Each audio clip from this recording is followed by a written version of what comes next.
Today on BRStv, we're going to explore unconscious competence. Hey guys, my name is Ryan, your host of BRStv, and this is our very first update of how the tank is doing after completing the year of setup and discussion. This week we have an update on the BRS 160, which is somewhat disappointing, but also an awesome opportunity for us to all learn something new about reefing. I think a lot of people might avoid sharing the challenges we run into in a series like this because the BRS team is supposed to be perfect, right?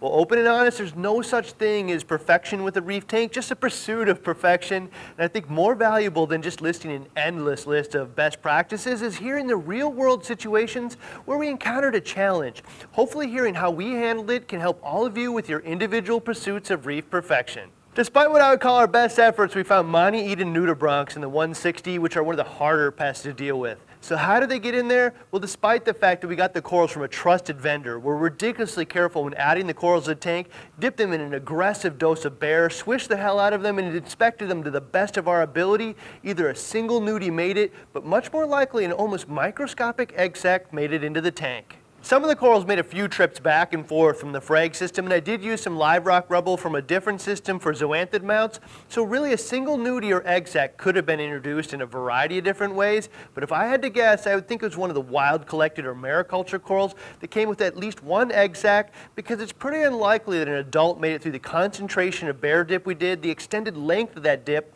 and the vigorous swishing after multiple rinse buckets. I'm guessing it came on a wild or maricultured coral that came out of the ocean simply because it's more likely than coming from an aquaculture facility that grows small frags. There are a few reasons for this. First, while it's certainly possible that an aquaculture facility could get a pest like this, the nature of how these closed systems run with tightly packed corals means a population of a pest like this will often have explosive growth, which is noticed rapidly, and the existence of these aquaculture facilities requires intense dedication to procedure and protocols which prevent pests from entering these systems. To reefers, pests are the enemy of corals. To aquaculture facilities, they're the enemy of profits. End of the day, these facilities are going to be the most careful about eliminating pests. That's just an impossibility, or at least not practical, with corals that came out of the ocean and held in large containment systems with the constant churn of new corals. Well, different vendors will implement different prevention procedures, particularly in relation to adults. There's no way you can spot every single microscopic egg sac on wild collected or ocean maricultured corals.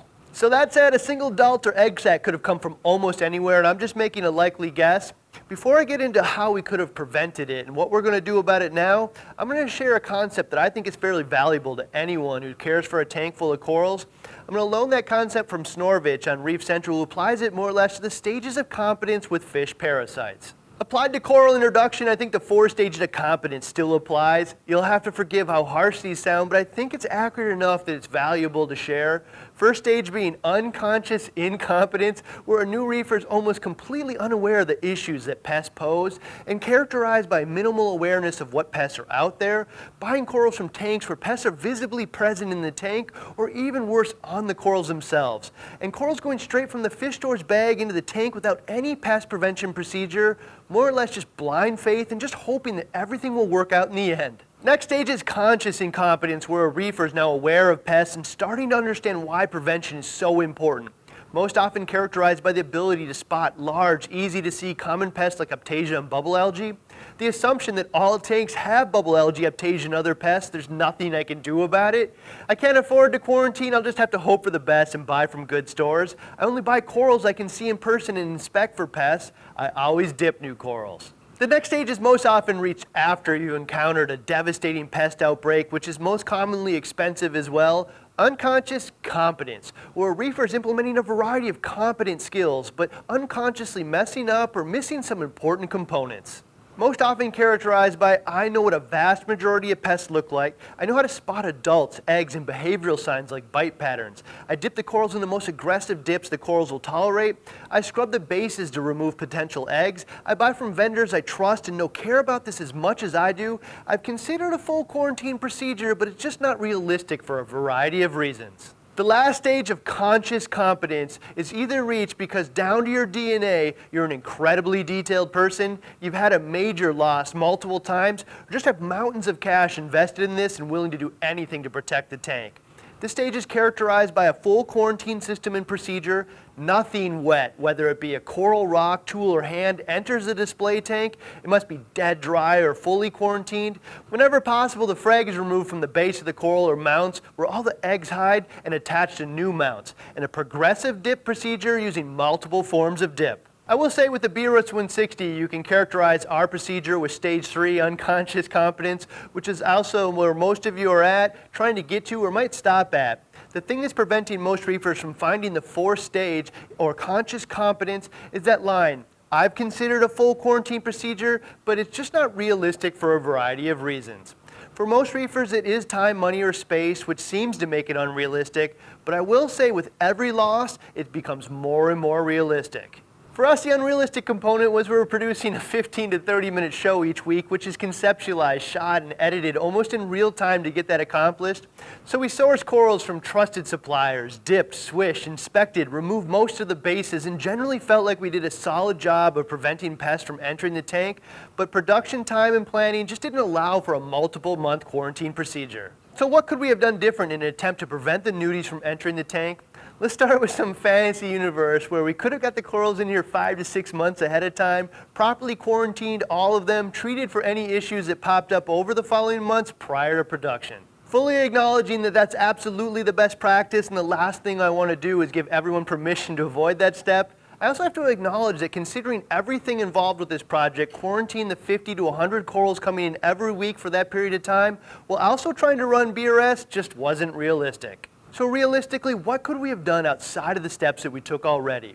Well, looking back at it, the first mistake we made was shooting all the corals in the tank, meaning both the corals that we were keeping in the tank as well as those that we were just talking about for you.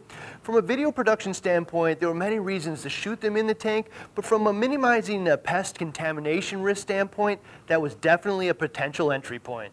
When I decided to mount the zoanthids to some rocks, I did it to some rubble from the equipment testing station. Since there's no corals in this system, it's a low risk, but if I had to do it over again, I would have let the rubble dry out before using it. While we did remove the mount or plug from most of the acros, there were a handful of mariculture or wild corals that we didn't do that to. This is certainly one of the more likely culprits. In future similar situations, I think I would have also used the bandsaw to just remove a small portion of the live tissue around the base of the coral and remount, which will drastically reduce the egg risk. Just that step alone could have potentially prevented the nudies' introduction. So how are we going to prevent, or at least do our best to prevent similar issues from happening in the future? Well, since we don't have the same time constraints any longer, we're going to implement a full-scale quarantine system for the office tanks. There are 19 or so tanks at the BRS office and a lot of corals trading hands. We've been mostly lucky so far, but we want to protect those tanks to the best of our ability. We recently sterilized our frag system and going to start bringing new corals in only once a quarter with a 2-month quarantine period, something you could absolutely emulate at home as well. We also hired Randy to take care of them and manage the intake of corals in the quarantine process. Some of you have probably talked to Randy on the phone and know how committed he is to coral care and detail-oriented. We're still working on the exact quarantine process, but it will certainly include most of the things that were talked about today and then some. As soon as it's live, we'll walk you through the entire process with its own video. So what are we going to do about the current problem that they're already in the tank? Well, this is one of those things that now that they're in the tank, they're going to be in there until the food source is gone. The one and only way to get rid of them completely is remove the food source and starve them out. Since most of you paid quite a bit of money for your frags, you're going to want to save them. I would remove all of the corals, which are potential food sources, like monies, potentially stylos, or anything else you see them bothering, and treat them in a quarantine system. Goal here is to break the life cycle by dipping them every few days to remove the adults before they become large enough to lay eggs. Existing eggs hatch, and then the next dip removes those as well. In a month or so, you can break the entire life cycle. Meanwhile, the tank needs to be moni or food source free for many months, maybe even 6 or more before you can add the monies back to the tank. This is going to be a large endeavor and there's no assurances. Personally, I would culk or otherwise kill the visible eggs and remaining tissue, which is just a food source at this point. Really try and get as much of the live tissue off the rock surface to help eliminate the food source and speed up the process. No matter how you cut this is going to be a lot of work and take a lot of time before you can add new monies back to the tank. The other option is really just to accept that they're in the tank and try to find a natural balance where the monies are not overwhelmed by the predatory nudies. This is what we're going to do because it's a bit more realistic for most reef tank owners, and I think it would be most valuable for you guys to see the results of this type of effort. Can we maintain healthy money colonies even with the nudies in the tank? If that fails, the BRS team has frags of most of these corals either here or at home, so all is not lost, and the best option is just let nature take its course and focus on different coral species until we're satisfied the nudies have naturally been eradicated or starved from the system. The first component of this is a natural approach with a focus on predators, which have been largely successful for many reefers, almost eliminating the problem. Not eliminating the nudies entirely, but keeping the adult populations low and allowing the coral's natural defenses a chance to outpace them. The main focus is wrasses. There are 100 different types, but the type that you're looking for spends the entire day pecking at the rock looking for something to eat. We have a healthy 6-line wrasse in another system, so I loaned that. And I'm going to pick up a couple yellow chorus wrasses, which many years ago I saw a lot of success controlling zoanthid-eating nudies. On top of that, I'm going to attempt an additive treatment with the KZ Flatworm Stop and Coral Booster. This product combo is designed to strengthen the coral's natural defenses with a thicker, less palatable mucus coat, as well as promote rapid regeneration of the harmed tissue. So far, I've had really positive results with the KZ line, specifically heard many positive reports on the Flatworm Stop Coral Booster combo that I felt it was a solid option to try and keep the corals healthy in conjunction with adding the predatory fish. So that wraps up today's episode. Just a hint at the next BRS 160 update. I recently added a CO2 scrubber to the skimmer. Not only did the pH rise substantially, but almost overnight, so did my calcium and alkalinity consumption. We look forward to exploring that and sharing the data relatively soon. So give us a quick thumbs up and subscribe if you'd like to see that update. See you next week with that performance review of the AP700 diffusion disc that we promised last week.